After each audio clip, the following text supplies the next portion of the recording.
when Saliha took on the Raj. This particular piece of poem is narrated by P. Srinath.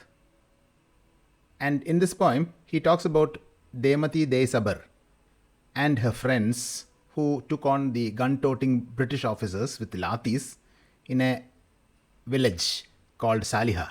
So, according to P. Sainath, she was working in the fields along with the other Adivasi women when a youngster from their village came running and yelling, saying that they are attacking the village, they've assaulted your father, they are torching the houses.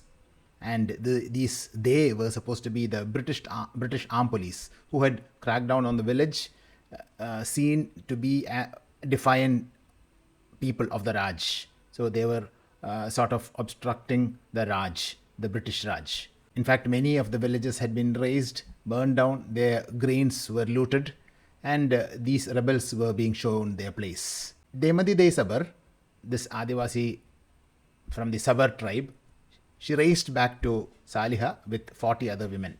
She was about 18 years old, and she found her father lying on the ground bleeding.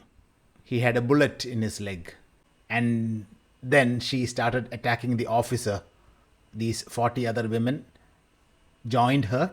Their lathis, they started hitting the British officers, raining blows on them. And, the officer was too surprised at their actions and he ran away. So according to her, he ran, and she beat and chased the man around the village.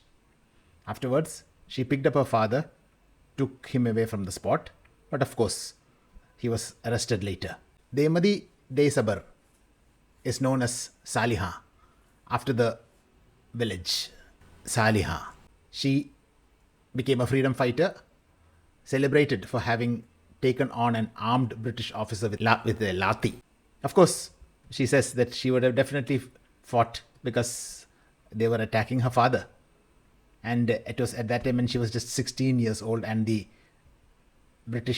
Raj, was cracking down on pro-independence meetings being held in different regions. Demathi's charge against the British and their police was a feature of what came to be known as the Saliha uprising. P. Srinath meets this Demathi, close to 90 years old. There is still strength and beauty in her face, but now she's emaciated and she's fast losing her sight now.